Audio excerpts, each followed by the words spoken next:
नमस्कार बंधुगण आपण मानक बहुत बहुत स्वागत आमर ई चैनल ओडिशा ऑनलाइन 360 रे।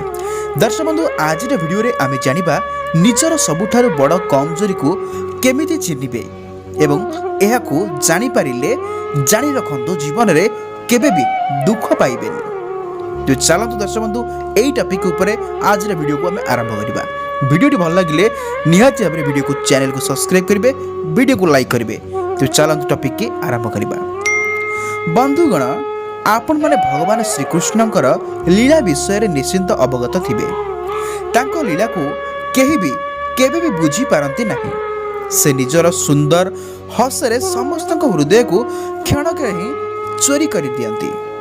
तेबे श्रीकृष्ण भगवानकर विष्णुकर समस्त अवतार एवं से ही एई सृष्टिर पालन करता।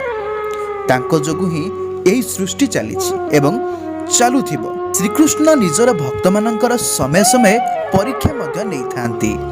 तेबे से ही जीवन को सरल एवं खुशी रे बंचिबा पई अनेक कथा कहिसंती। जेपरि कि कर्म करिबाटा ही मनुष्यर कर्तव्य, तेणु से केवल कर्म ही करि चलिबो एवं फलर कथा भगवान को ऊपर छाड़ी देबो। भगवान आमको निज कर्म अनुसार ही फल प्रदान करिथांती। सेहीपरि से आउ एक कथा कहिसंती, जगत रे थिबा प्रत्येक व्यक्ति पाखरे किछि ना किछि दुर्बलता रहिछि। ताहा ताकू न डरी किंबा ता विषय रे न भाबी किपरि जीवन को आगे नेबा से विषय रे एक उपदेश दैछंती। तेबे आसंतु जानिनबा सेही श्रीकृष्णक उपदेश संपर्क रे। एही जगत रे प्रत्येक व्यक्तिर किछि ना कोनोसी कथा को नै दुर्बलता रहिछि। जेपरि किए बहुत जोर रे दौड़ी पारे नहीं तो किए अधिक भार उठाई पारे नहीं, किए असाध्य रूप रे पीड़ित होई रही थाए तो किए पढ़िथिबा पाठ को स्मरण करि पारि न थाए। एही भली अनेक उदाहरण रहिछि।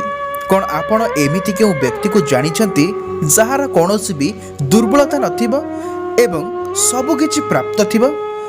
आमे माने जीवनर अनेक गोटी दुर्बलता को जीवनर केंद्र बिंदु भावी बंची थाउ।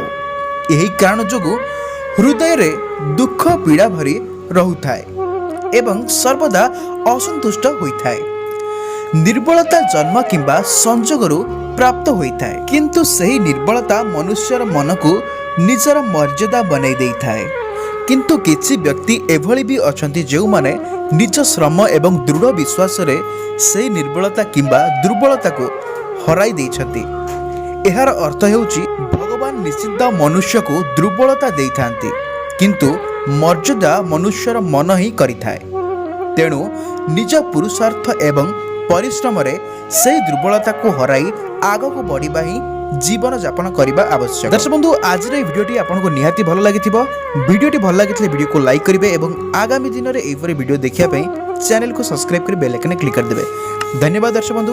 आज रे वीडियो एतिकी रखिबा, फोन देखा आगामी वीडियो रे सजीव विदाय दियंतु। जय जगन्नाथ, जय हिंद।